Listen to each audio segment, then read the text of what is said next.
Hey guys, Garage here, and next to me I have the brand new HEOMAITO HMT2200iD inverter dual fuel generator. That's right, it runs off gas, it runs off propane.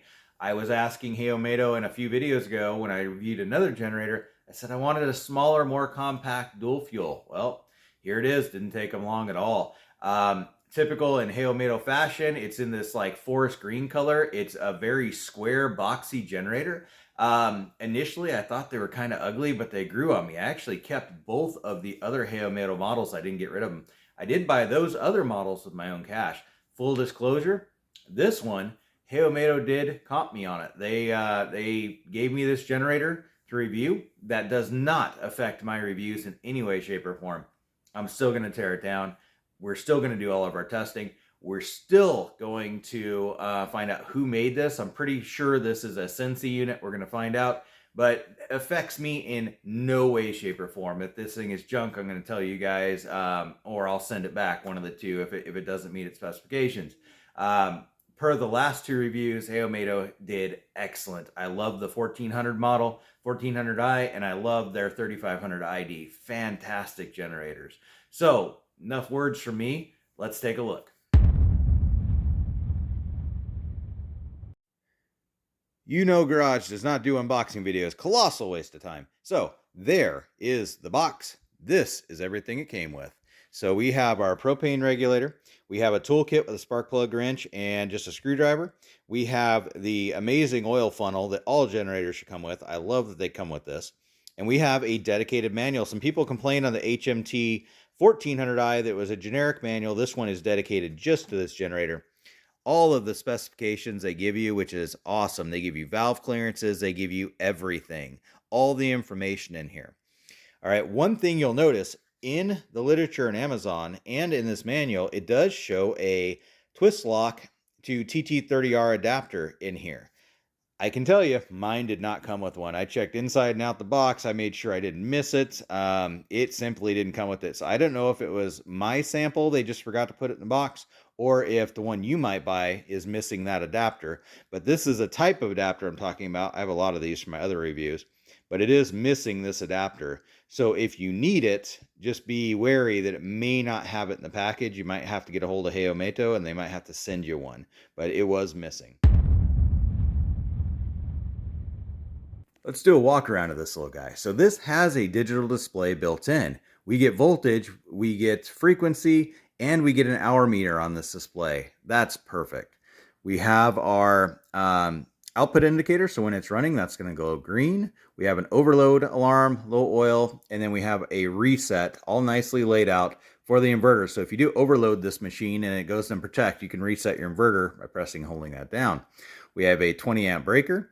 We do have a low idle and basically an eco mode. And then we have kind of a full throttle. So if you're going to have heavy loads, you can leave it running full tilt. We have USB connectors, standard USB and USB Type-C. See if I can close this little flappy door. Parallel connection. We have a 520R 20 amp socket. And for this size generator, this is very uncommon. I love this. They have a L530R twist lock.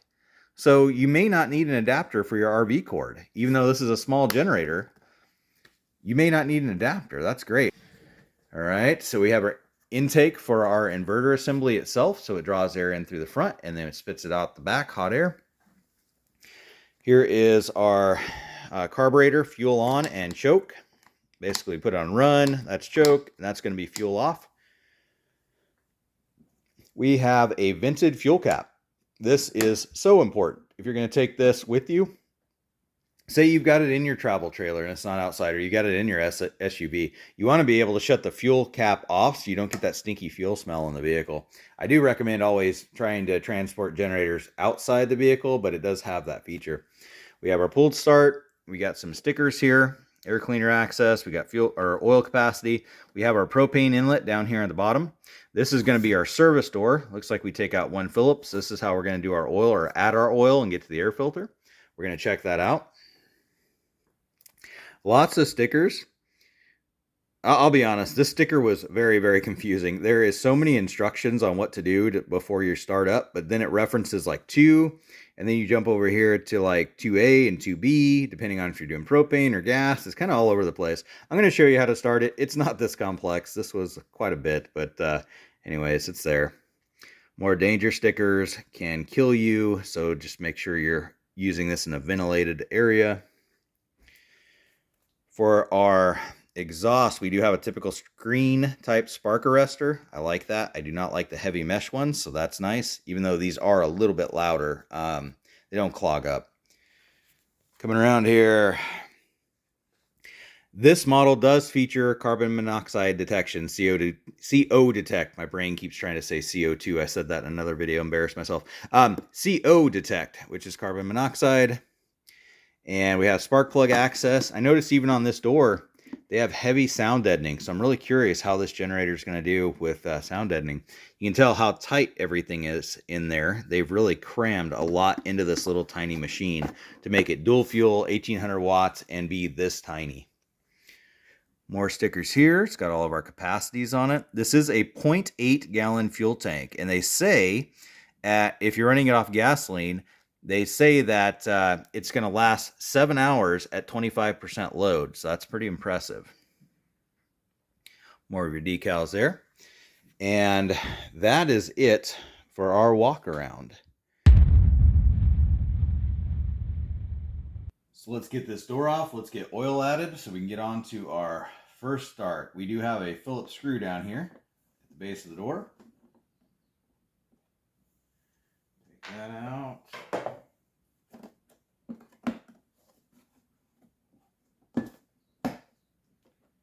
Door comes out just like this. Wow. I can tell just looking in the side, this thing is packed in. Very, very tight. They crammed a lot into this. I actually can't wait to do the disassembly of it to see kind of how it's laid out and how serviceable it is with how packed it is. So let's go ahead and take out our dipstick. This is an 80cc motor. Big old long thing there. No factory magnet, that's fine. Most generators do not come with this, so we are going to be adding a magnetic dipstick to this. So important before your first start in your break-in period to go ahead and add that, because you're going to get a lot of material. I found this cup. I was actually watching another YouTuber, because I definitely support all the other YouTubers doing stuff like I do out there. I saw this cup from Turn On Precision Products. Check the video description for link to this little guy. But this had some very nice measurements for doing oil, and I really like this little guy. So if you have the little oil fill funnel that they provide, this is a great companion if you're just trying to do quick changes. So this takes 0.35 liters, which is right about 12 ounces. I'm going to be breaking in today with just Shell Rotella 1540. That's just my go-to for break-in. It's very inexpensive and it's very good oil. Break-in oil you don't use it that long, so I don't use anything expensive for break-in, at least for the first hour running. I'm going to grab our funnel.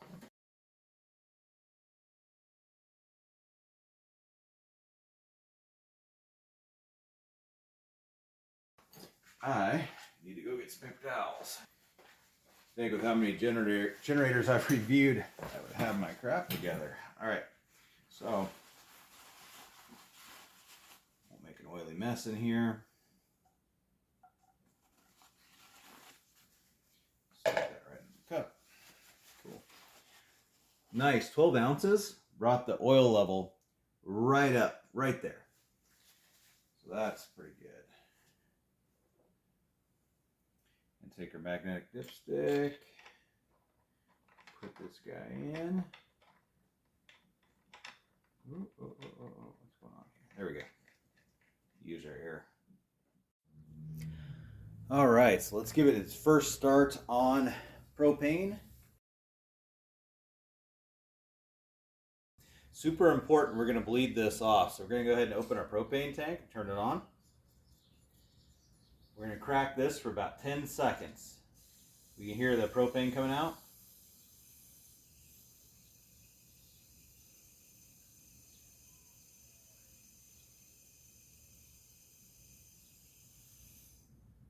Shut that down.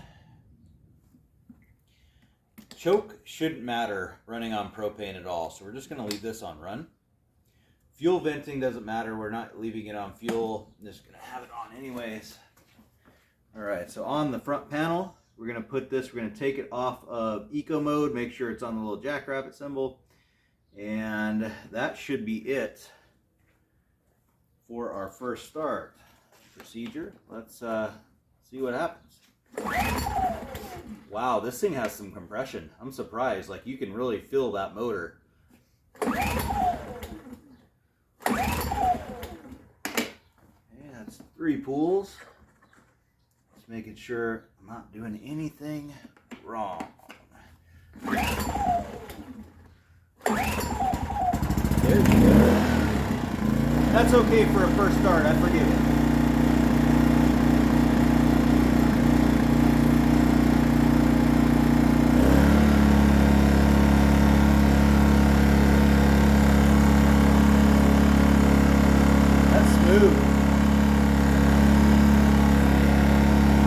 The sound is really good too.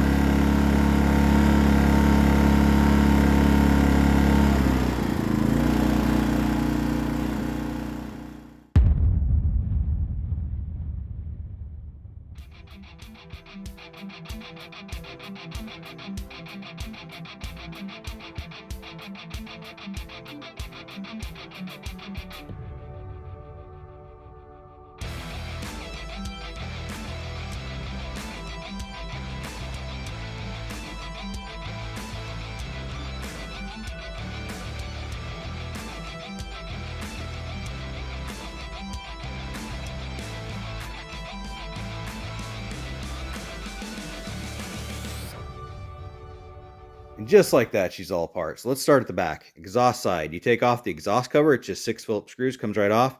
You got your recoil assembly right there. If you ever need to service your rope, it's all there for you. It's easy to get to. Let's take a look at the spark plug coil. Let's see here. There is our part number for that, if you guys ever need to buy one. Little bitty head. I got it on TDC. I'm not even going to measure the valves on this because they're just wiggly. They feel right to me, and on a brand new generator, that's exactly how I want it. I don't want them precisely or on the tight side. I want these a little bit wiggly like they are, and because they're only going to get tighter over time. Everything was put together nice and tidy for how crammed this was built.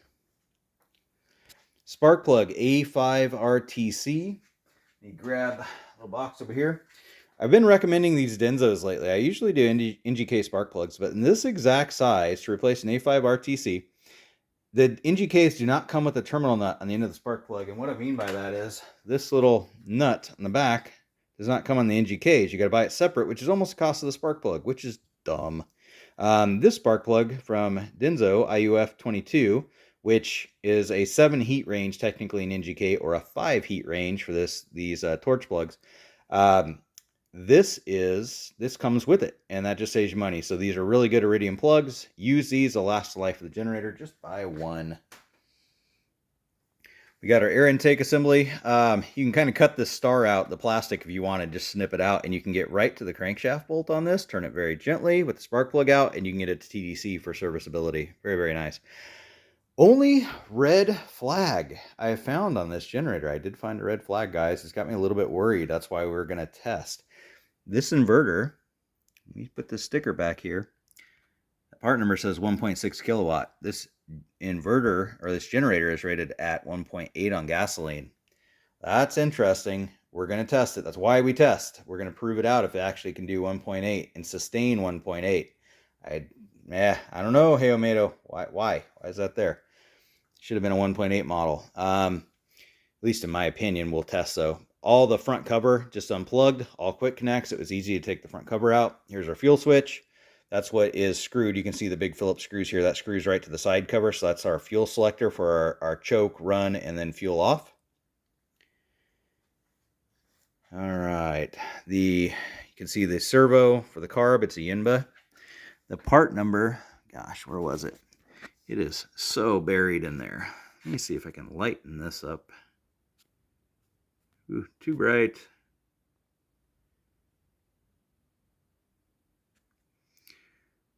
Hope I got it there for you guys. in case you ever need to buy a carb for this.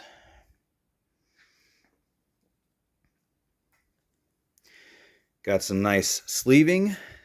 I'm not seeing any issues. Everything looks like they cared when they assembled it. See our intake port right here on the head. Exhaust ports over here. Interesting. Let's just go sideways. SC80L is the part number for the engine. Well, at least it's in the serial number. This one was built January 16th of 2024. You can see another little regulator here for the propane. It's on a bracket. I didn't need to remove anything on this propane deal to take the side cover off. It's just sitting in there all bolted in nice and tidy. All right, you can see the stator. Copper wires right up in there for the stator. And you can actually see the part number for it when I rotate it around. There we go. Part number for that.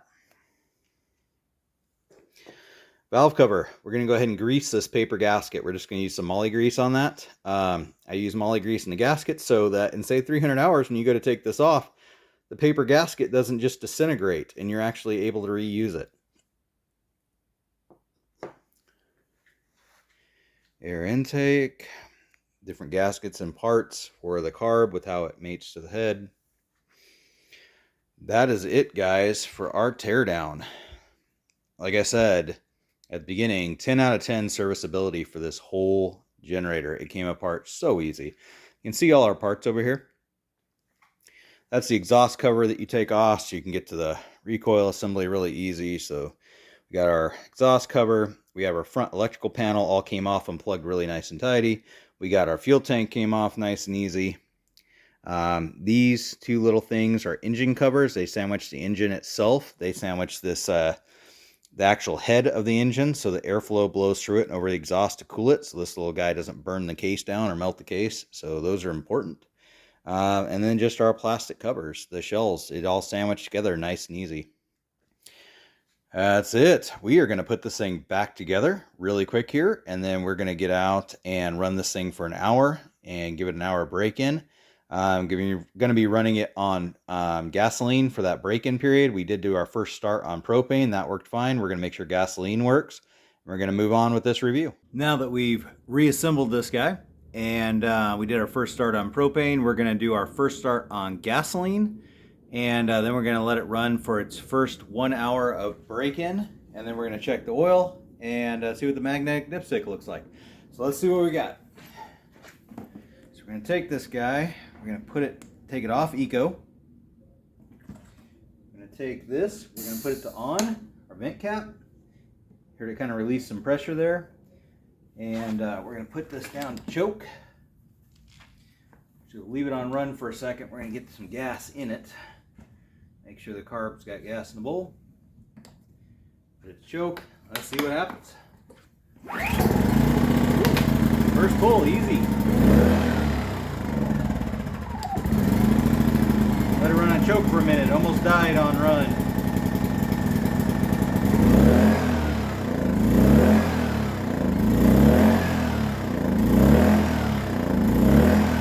Let it figure itself out. There we go. Now it's figured itself out.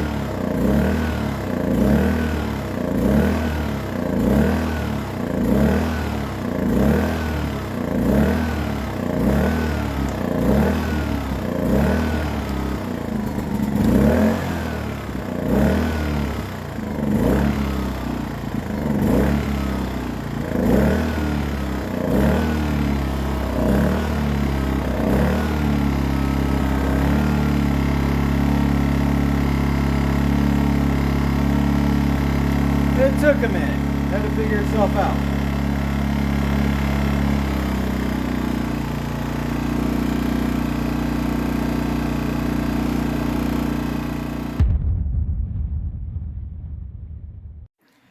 Hey, I'm back. We're at the first hour runtime. Let's do our oil change.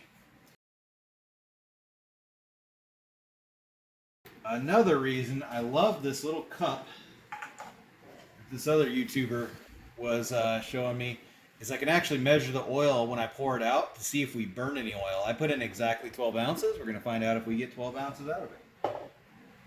Good suggestion, random YouTube person. God, I wish I could remember your name because I want to give you props. I'll have to look it up. I'll throw it in the comments if I find his name. Ooh, this is hot. Hot, hot, hot, hot. Let's take a look at the dipstick. Let's see how bad or good we are. We're actually good. Less than average, less than what I expect coming off of that dipstick. Very, very nice. Okay, that's good. No complaints there. So we're going to put in our funnel really quick. It's very clean.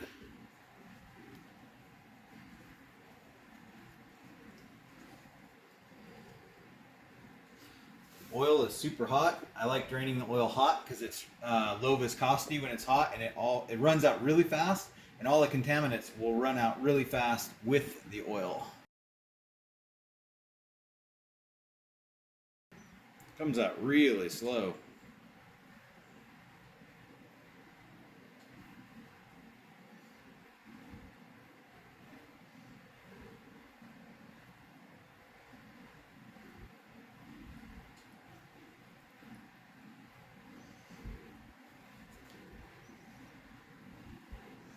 Yeah, that's good enough. Let's figure out where we're at. We didn't burn a drop of oil.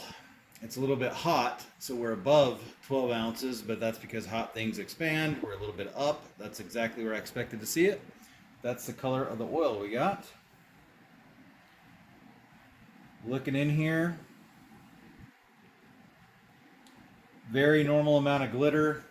A little bit of the latte look. I don't know if that's going to get picked up on camera. A little bit of the latte look, but overall, it looks really, really good. All right, so I'm going to go drain this now, now that we know everything looks pretty good. And I got to wipe this out, clean it up really good. I only bought one of these. I should have bought more, but I'm going to go ahead and wipe it out, clean all the metal out of this or any particulates out of this. Put some clean oil. This time we're going to go to Shell Rotella 1540 Synthetic, the T6. And that's what's going to run in this generator for the life that it has. So as soon as I get this oil change done, we are going to get it fired up, get it warmed up, and then we're going to rock our load testing. I'll be back.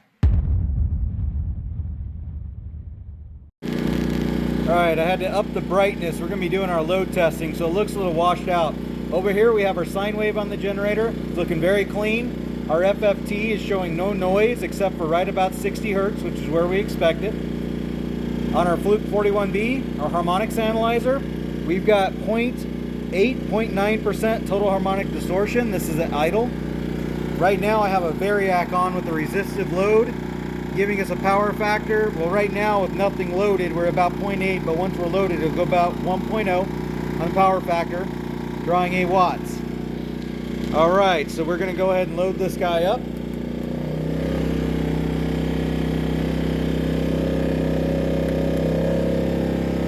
Turned on our resistive load. We're going to flip off eco mode. I'm saving your guys' ears from hearing a generator blare at full RPM, full output. So I'm just describing what I'm seeing right now. The FFT looked great, and we're seeing 2.1% distortion, which is fantastic for an inverter generator. Maximum I'd ever want to see is about 5%. So this is looking really, really good. Here, I'm just pointing my finger at the kilowatt draw on this particular generator. We're sitting about 1.27, and we're slowly increasing draw.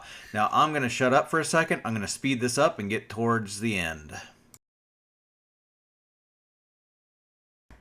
All right, so I'm back, and what we're seeing right now is the overload light is flashing, and it started to flash at 1.73 kilowatt. Which is definitely a little bit shy of its 1.8 rating. However, the generator is continuing to go past that level. We're at 1.81. We're still, our total harmonic distortion looks great. Sine wave looks great. FFT looks great. Not seeing any issues in those areas, but we're taking a look back here. We're definitely past 1.8 now, and we're gonna, ooh, she went into protect. That was a little over 1.8.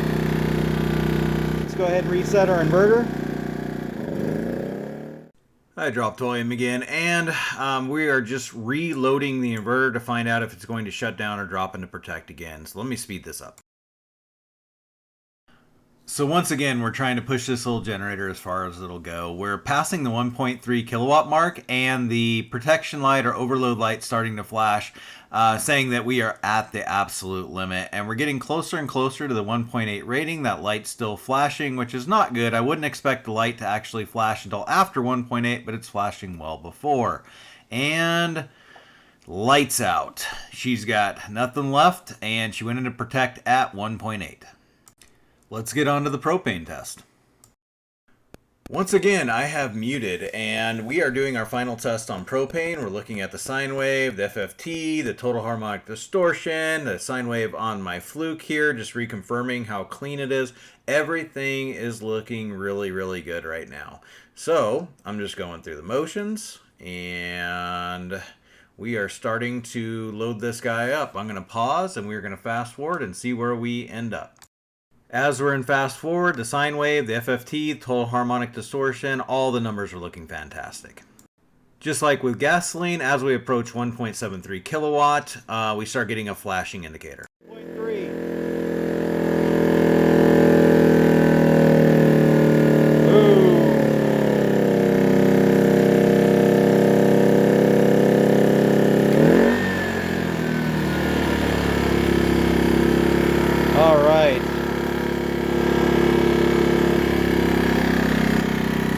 Go ahead and flip it off. So on propane produces less power than gasoline naturally. That's normal. And we couldn't even get it up past around, it looked like 1.74. That's the last time my eyes caught it. And then the engine finally started to bog down. It just couldn't do it.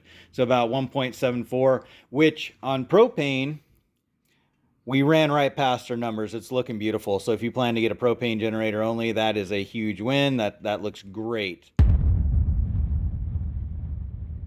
On to the sound test. So at idle, standing right over the top of the unit, the HEOMAITO was just a little bit quieter than the NextPow, which I found to be a very fair comparison in output and size. So at idle, out to 50 feet on eco mode, the HEOMAITO continued the pattern just a little bit quieter than the NextPow. Once you got to a 50% load at 50 feet, the HEOMAITO was actually just a tiny bit louder than the NextPow on the meter. Now, once you went to 100% load with eco off, the HEOMAITO was considerably louder than the NextPow. That is quite a big gap. It's a noisy generator at full tilt. Hey guys, it's about 2 weeks later, and I am just doing this final thoughts wrap up on this, and here's why. So this generator review was a fail win. We failed on gasoline. Flat out did not meet its 1.8 kilowatt specification, but on propane, we sailed right past its 1.6 kilowatt specification. Everything was great on propane. So my commitment to you guys, period, is you guys get the facts. I don't hide things from manufacturers, and I don't candy coat it from manufacturers. It is what it is. So the sample I have is a failure on gasoline to meet its specification, and it is a win on propane.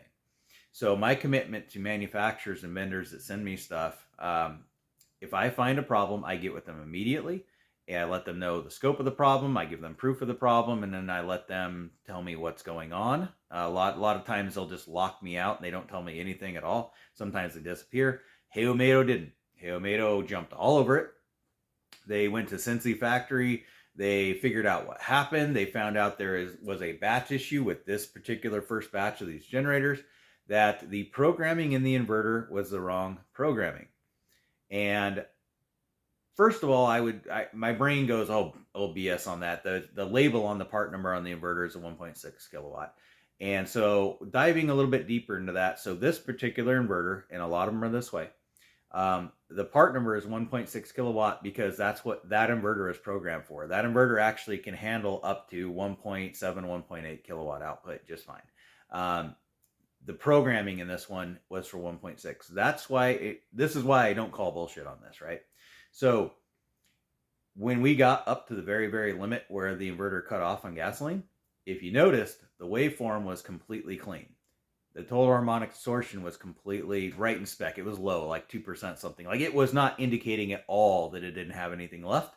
You just saw a flashing light and then boom, it went into protect mode because the programming said, nope, I think my stator and generating assembly is smaller and I can't overload those things, so I'm just going to cut it off right here. Makes total sense. I can tell you right now, I do not believe HEOMAITO or Sensi are BSing me on that one for that simple fact. If this thing got right up to that wire and the distortion was like flying up 5, 6, 10%, or the waveform went to hell on it, then I would say, yeah, they're lying to me. That's a complete BS story.